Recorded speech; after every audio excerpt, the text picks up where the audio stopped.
Tamil news சேனலில் உங்களது பொருட்களை வெறும் 500 ரூபாயில் விளம்பரம் செய்ய வேண்டுமா? தொடர்புக்கு 7806942275 தொடர்பு கொள்ளுங்கள்.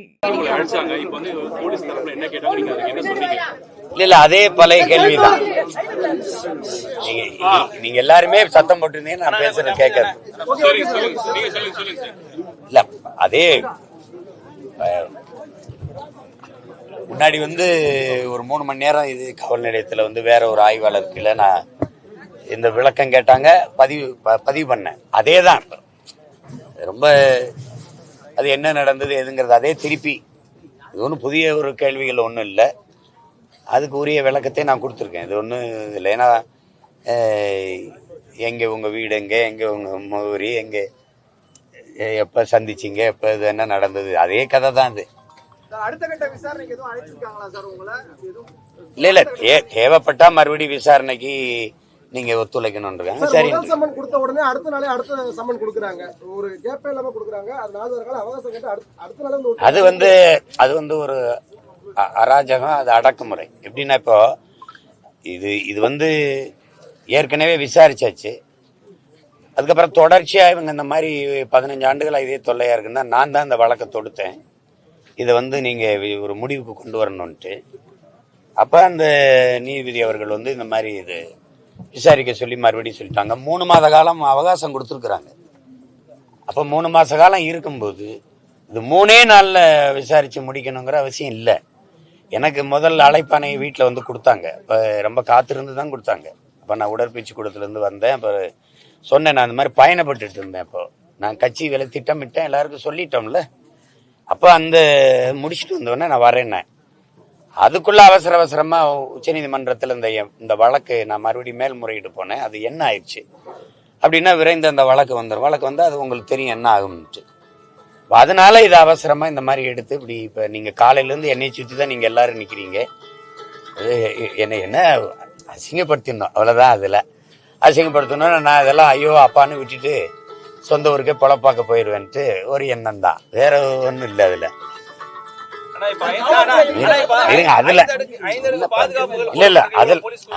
அதுல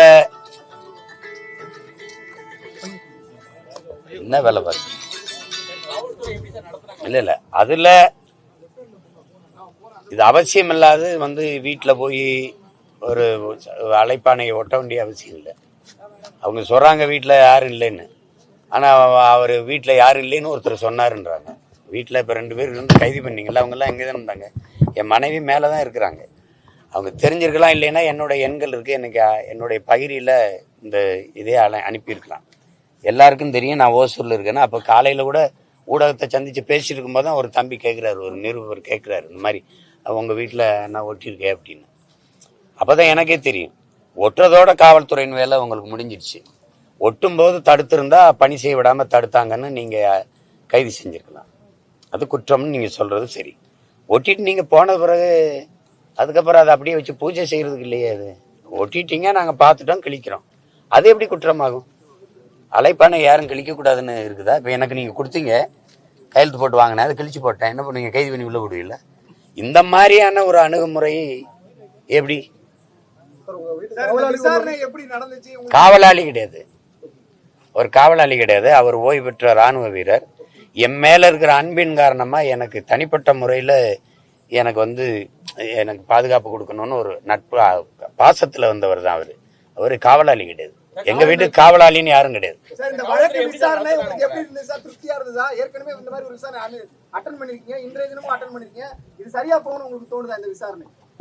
அதே கேள்விதான் திரும்ப ஒரு தடவை சொல்லுங்க. கதை நிறைய தயாரிப்பாளர்கிட்ட நான் சொல்லி பழக்கம் இருக்குல்ல, அந்த கதை இன்னொரு தடவை சொல்லுங்க கேட்பாங்கிற மாதிரி அதே கதையை இன்னொரு தடவை சொல்லி புது ஆய்வாளர்னால பதிவு பண்ணிக்கிட்டாங்க. அதெல்லாம் என்ன வேற என்ன, நல்ல முறையில் நடத்தினாங்க. ஆனா என் வீட்டில் கைது செஞ்ச அந்த ஓய்வு பெற்ற ராணுவ வீரரையும் என் தம்பி சுபாவையும் அடிச்சிருக்காங்க. அடிச்சதுன்னா இரும்பு கம்பியில அந்த துணியை சுத்திக்கிட்டு அடிச்சு காயப்படுத்திருக்காங்க. அது அவசியமற்றது, அது தேவையற்றது. நீங்க ஏதாவது புகார் தெரிவிப்பீங்களா? உங்க வீடு தாக்கிட்டாங்க அப்படின்னு சொல்லிட்டு புகார் தெரிவிப்பீங்களா? அது கொடுத்துருக்கு. நீங்க அவர் எப்படிப்பட்ட ஆய்வாளருங்கிறத காவல்துறை அதிகாரின்னு உங்களுக்கு தெரியுது. 2 நாள்ல அவருக்கு உடனே பிடி ஆணை வருது. அப்படின்னா என்ன அர்த்தம்? அவர் இதே வேலையா தெரியுறாரு. அப்ப அந்த வேலை எப்படி நீங்க எப்படி வீட்டுக்குள்ள போய் அவர் நீங்க கிழிச்சதுன்னா அது கிழிச்சது குற்றமே கிடையாது. நீங்க ஒட்டிட்டு போயிட்டீங்க. ஒட்டினது வலசரவாக்கம் காவலர்கள். நீங்க நீலாங்கரையில் இருக்கிறீங்க. உங்களுக்கு தேவையில்லையே நீங்க வந்ததை. அப்ப என் வீட்டு அந்த கதவுலயே அது இருக்கணுமா என்ன? அப்படி இருக்கா? நீங்க ஒட்டிட்டீங்க, படிச்சுட்டாங்க, நான் அங்க இருக்கிறவங்க எனக்கு தகவல் கொடுத்துட்டாங்க, அந்த ஒட்டிட்டாங்க, சரின்னு. அதுக்கப்புறம் இது என் வீட்டுல இருக்கணும். எதுக்கு இருக்கணும்? மாலை 6 மணிக்கு இல்ல அங்க இருந்து வரும்போது 6 மணிக்குன்னு சொன்னேன். இங்க வந்தவொடனே என் தம்பிகள்கிட்ட சொல்லியிருந்தாங்க வழக்கறிஞர்கிட்ட 8 மணிக்கு வாங்கன்னு. 8 மணிக்கு நான் கிளம்பி வரும்போது சொன்னாங்க ஒரு 10 நிமிடம் தாமதமாவாங்க. அப்புறம் ஒரு 10 நிமிடம்னே நீண்டுருச்சு. அப்புறமா தான் தெரியுது முதல்வர் அவர்களுக்கு பிறந்த நாள் வர்றதுனால அவங்க பேசுறதுனால இப்ப நான் பேசுறத நீங்க எடுத்து போடுவீங்களா, அவர் பேசுறத போடுவீங்களான்னு இருக்கு இல்லையா? அதனால அவர் பேசி முடிச்ச பிறகு அதுக்கப்புறம் நீங்க வாங்க புரியுதுன்னு நினைக்கிறேன். அது ஏது காவல்துறைக்கு அரசு தரப்புல இருந்து இந்த வழக்குல அழுத்தம் இருக்குன்னு நினைக்கிறீங்களா? இல்லாம எப்படி எந்த மாதிரியான அழுத்தம் இருக்கு? மொத்தமாவே இது அழுத்தம் தான். எது மன உளைச்சல்? இப்ப என்னையோ இப்ப நானோ என் மனைவி ரொம்ப உறுதியானவங்க. என்னை பெற்றவர்களோ எனக்கு என் மாமியார் எங்க குடும்பத்தில் இருக்காங்க. ஆனால் என்னை நேசிச்சு நிக்கிற என் தம்பி தங்கச்சியில் என் பிள்ளைகள் இருக்குல்ல, சின்ன சின்ன பிள்ளைகள், அவங்க மன வலி இருக்குதுல்ல, அது ஒண்ணு இருக்குல்ல. உலகம் பூரா எனக்கு சொந்தங்கள் இருக்காங்க. அவங்களுடைய வலி இருக்குல்ல, அவங்க வலியோட சில குரல் செய்திகளை சில செய்திகளை கடத்தும் போது கொஞ்சம் அது எனக்கு எப்படின்னா வலியா இல்ல வெறியா இருக்கு. உங்களுக்கு புரியுதுன்னு நினைக்கிறேன். வெறிய நான் உங்களுக்கு ஒன்ன சொல்ல இந்த இடத்துல பதிவு செய்ய விரும்புறேன். என்னை ஐயா கருணாநிதி அவர்கள் பலமுறை சிறையில போட்டு இந்த தலைவனாக்குனாரு. இவங்க அப்பாவும் மகனும் என்னை இந்த மாதிரி செஞ்சு என்னை முதல்வர் ஆகிட்டு தான் போவாங்க. நீங்க வேணா அது நடக்கும், நீங்க எழுதுவீங்க, உறுதியா செய்வாங்க.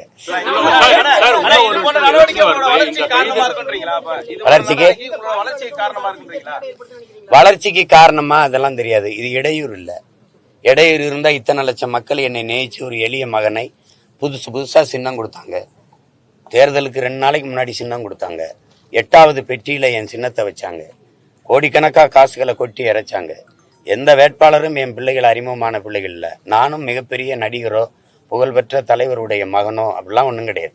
எங்களை தேடி 36 லட்சம் வாக்கை கொடுத்து தனிச்சு நின்று அங்கீகாரத்தை பெற்ற ஒரு கட்சிங்கிற ஒரு இதுவரை தமிழக அரசியல் வரலாற்றில் தனிச்சு நின்று அங்கீகாரத்தை பெற்றது நானும். எனக்கு முன்னாடி ஐயா விஜயகாந்த், அவரை தெரியும் உங்களுக்கு, புகழ்பெற்ற ஒரு 40 வருடங்களுக்கு மேல நடிச்சவர். எனக்கு அப்படி ஒரு பின்புலம் இல்லை. ஆனால் என்னை என் மக்கள் அங்கீகரிச்சிருக்காங்கன்னா இதெல்லாம் எனக்கு ஒரு பாதிப்பும் இல்லை தானே. நீங்க ஒரு தாள் சோறு ஒட்டி விட்டு கூட்டம் போடுவோம், ஒரு விளம்பரம் இல்லை. எந்த தலைவர் பேசுறதுக்கு மக்கள் கூடுறாங்கன்னு பார்ப்போம். காசு கொடுக்காம எந்த தலைவருக்கு ஓட்டு போடுவாங்கன்னு பார்ப்போம். அப்ப இதெல்லாம் என்னைய பாதிக்கல. இது என்னன்னா என் மேல என் மக்களுக்கு தெரியும். நான் என்னை இது திட்டமிட்டு அவமானப்படுத்தி அசிங்கப்படுத்தி என் மேல இருக்கிற அந்த நற்பெயரை சிதைக்கணும்னு இந்த அரசு செய்துன்னு உலகத்தில் இருக்க எல்லாருக்கும்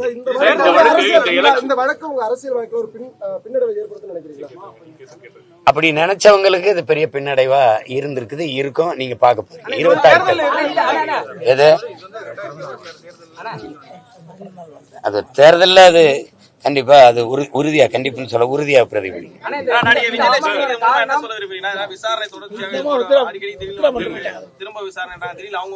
அவங்களுக்கு எனக்கு ஒண்ணும் இல்ல. அவங்க பேசுறதெல்லாம் அவங்க பேசிட்டு இருப்பாங்க. அவங்களுக்கு போர் அடிச்சா பேசுவாங்க. அதை நம்ம ஒண்ணும் பேச முடியாது.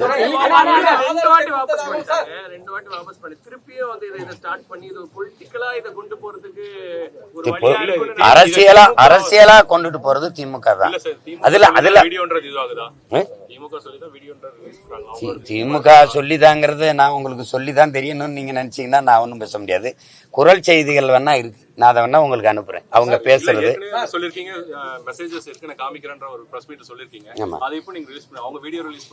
அவ்வளவு நாகரிகமா இருக்காது. எல்லாருக்குமே தெரியும் இந்த அரசு தான் செய்யுதுன்னு. ஏன்னா நீங்க கடந்த ஆண்டு தொடர்ச்சியா 10 ஆண்டுகள் ஆட்சியில் இருந்த அதிமுக இதை ஒண்ணுமே செய்யல. அவங்க அந்த அப்ப வரவும் இல்லை. 21 தேர்தலில் வந்தாங்க, 24 வந்தாங்க. அவ்வப்போது இந்த வழக்கு முற்று பெறாம இருந்தா 26ல வர வாய்ப்பு இருக்கு, நீங்க பாப்பீங்க.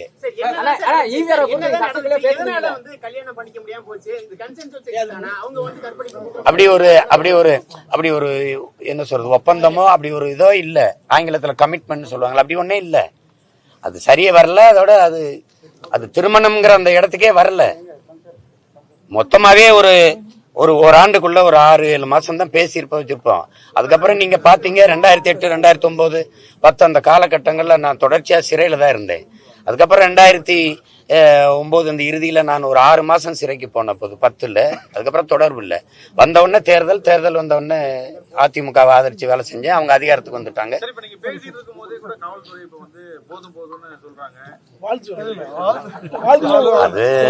அது அவங்க வேலை முடிஞ்சிருச்சு. பெரியாருக்கு எதிராக நீங்க சர்ச்சைக்குள்ள பேசுறீங்கல்ல, அதனாலதான் தீக்காவை வந்து அழுத்தம் கொடுத்து கைது பண்ணு பேசுறாங்களே, அது உண்மையா? அது இருக்குதுன்னு சொல்றாங்க. மீண்டும் இல்ல, அவங்களுக்கே தெரியும் என்ன, அவங்க கூட இருந்து வளர்ந்தவன் நானு. கைதுக்கு அஞ்சுறாலோ, இந்த மாதிரி இந்த மிரட்டல் உருட்டலுக்கு பயப்படுறாலோ, அது இல்லைன்னா அவங்களுக்கு நல்லா தெரியும். அவர்களுக்கு வந்து பிறந்த நாள் வாழ்த்து தெரியும். ஆமாம், உறுதியா தெரிவிக்கணும். சமீபத்திய பத்திரிகை சந்திப்பு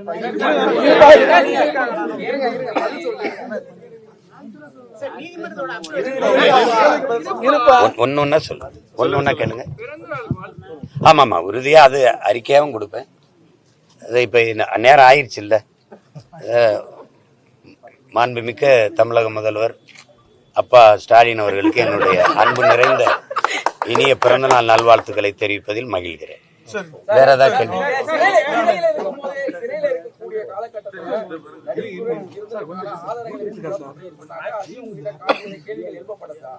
சிறையில் இருக்கும்போது எப்படி நடிகையோட சிறையில இருக்கும் போதெல்லாம் யார் அப்படி இருக்கக்கூடிய ஆகிய அலைபேசியே இருக்காது, ஒண்ணு இருக்காது.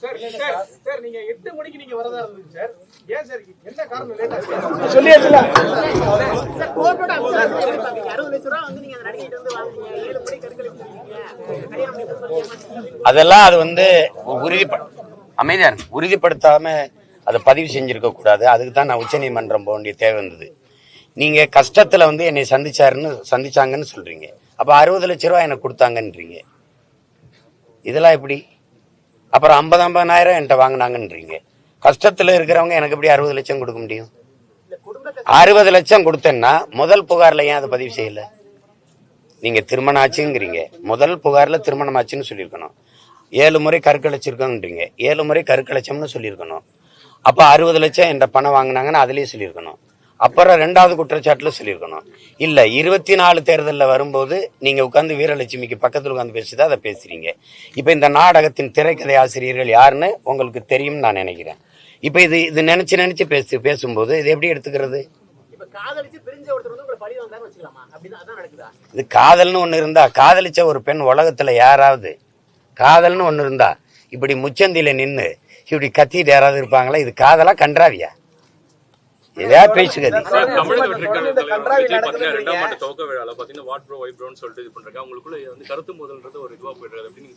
அவர் என்னைய சொன்னாருன்னு நீங்க நினைக்கிறீங்க? நான் சொல்றது என் தம்பி மேல இருக்கிற தம்பி, அது இல்ல தம்பி. அவர் என்னைய சொன்னாருன்னு நீங்க நினைக்கிறீங்க? அவர் என்னைய சொல்லல. அவர் சொல்லி வந்தது ஆட்சியாளர்களை. அதுல அவர் அதை சொல்றாரு. நான் சொன்னதை அவர் திருப்பி அங்க அவங்களுக்கு சொல்றாரு. கொள்கையா கருத்தா முரண்பாடு எனக்கு என் தம்பிக்கு இருக்குதே ஒழிய அன்பு பாசத்துல ஒரு துளியும் அது குறைவில்லை. அவர் எப்பவுமே என் அன்பிற்குரிய தம்பி. அரசியலா அவர் வேற தளத்துக்கு நின்றுட்டாரு, நான் வேற தளத்துல நிக்கிறேன். நான் வந்து பெரியாரை ஏற்கல, அவர் பெரியாரை கொள்கை தலைவராக ஏற்கிறார். அதுல 2 பேருக்கும் வேறுபாடு இருக்குது. அது அதை போய் பேச்சு சட்டமன்ற தேர்தலில்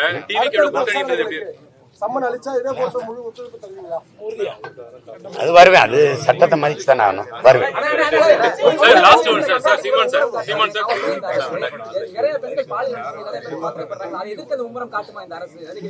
அதை எதிர்த்து நான் மட்டும்தான் போராடுவேன், இவங்க போராட மாட்டாங்க. அரசு காட்டல. அதை நான் கேட்டேன்.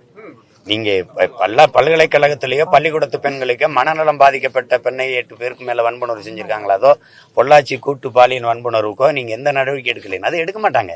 ஏன்னா அங்க சீமான் இல்ல, இங்க சீமான் இருக்கான், சீமானை சீண்டணும். ஏன்னா ஒன்னே ஒண்ணுதான், அவங்களால என்னை சமாளிக்க முடியல. புரியுதா?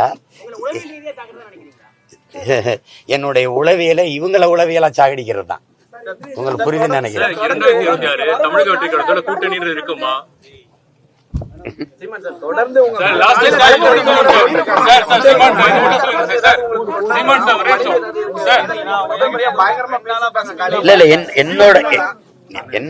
என்னுடைய மனைவி என்னைய விட ரொம்ப மன உறுதி கொண்டவர். அவர் அவங்க பிறக்கும் போதே ஒரு அமைச்சர் மகள். எங்க மாமா அவங்களுக்கு தெரியும். அவங்க இந்திய குடிமை பணிக்கு தேர்வு எழுதி அவங்க அதுக்கு பயிற்சி எடுத்துக்கிட்டு இருந்தவங்க. என்னைய விரும்பிட்டதுனால அதை விட்டுட்டு திருமணம் செஞ்சு வந்தாங்க. அதுக்கப்புறம் சட்டம் படிச்சு வழக்கறிஞரா இருக்காங்க. அவங்க என்ன சொல்றது, என்னையே விட சிறப்பா பேசுற பேச்சாளர் எங்க மாமாவுடைய மகள். அதனால அவங்களுக்கு இதெல்லாம் சாதாரணம். அவங்க எப்பவுமே ரொம்ப துணிவா இருப்பாங்க. இதெல்லாம் எங்க வீட்டுல விவாதிக்கவும் மாட்டோம், பேசவும் மாட்டோம். எங்க பிள்ளைகள் எங்க குடும்பத்தில் இருக்க யாரும் இது குறித்து கேட்க மாட்டாங்க, பேசவும் மாட்டாங்க.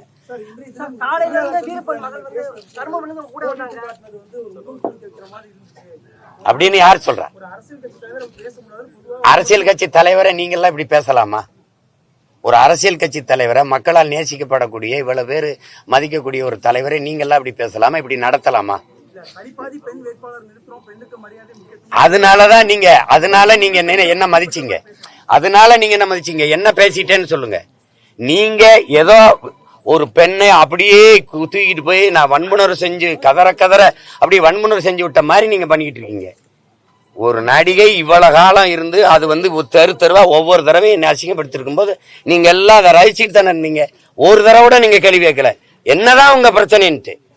திருமணம் ஆயிருச்சு, குழந்தைகள் ஆயிருச்சு, இவ்வளவு பெரிய மக்கள் முன்னாடி தினம் பேச்சுக்க ஒரு மகனை, ஒவ்வொரு மக்களுக்கு பிரச்சனைகளும் நிக்கிறவன நீ இப்படி தினம் கவலைப்படுத்திருக்கீங்கன்னு யாரும் கேட்கல.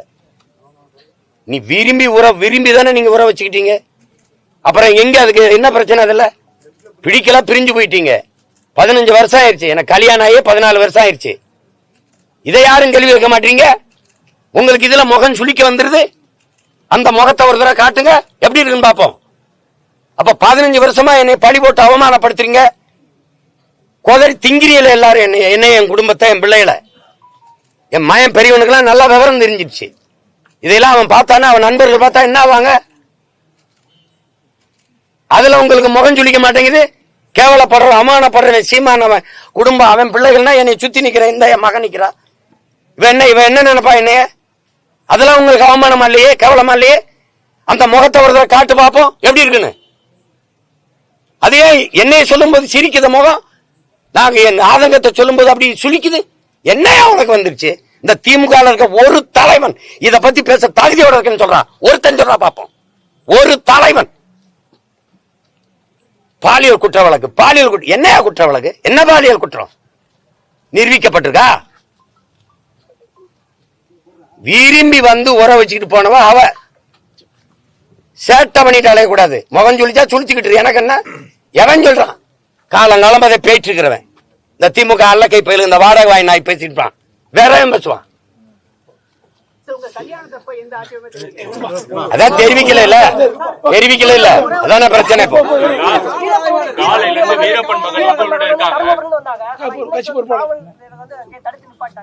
வரக்கூடாது இல்ல அழுதுந்தாங்க, உங்களை அப்பான்னு சொல்றாங்க. அவர்தான் எங்க அப்பா மாதிரி பாக்குறாங்க. எப்படி பாக்குறீங்க? என் மகதான் அப்படிலாம் இல்ல. இல்ல அவங்க சொல்லிருக்காங்க, அவங்க பேட்டியை கொடுத்திருக்காங்க. அப்படியா? அவங்க அப்பான்ற பேர்ல அடையாளத்தால உள்ள விட மாட்டாங்க அப்படின்ற கொடுத்திருக்காங்க. ஏடா மலவனி தடுத்தாங்களா? அது மட்டும் இல்ல, முத்தவர சாட்டை திரும்ப உள்ள விடல சொல்லுப்பா. தடுத்து நிறுத்துறாங்க. சில அடையாளம் மட்டும் தடுத்துறாங்க. துறைய உள்ள அந்த பொண்ணு யாரு? அது வழக்கை தேர்ந்த வழக்கறிஞர்கள் இருக்காங்க, அவங்க பாத்துப்பாங்க. தமிழ் நியூஸ் சேனலில் உங்களது பொருட்களை வெறும் 500 ரூபாயில் விளம்பரம் செய்ய வேண்டுமா? தொடர்புக்கு 7806942275 தொடர்பு கொள்ளுங்கள்.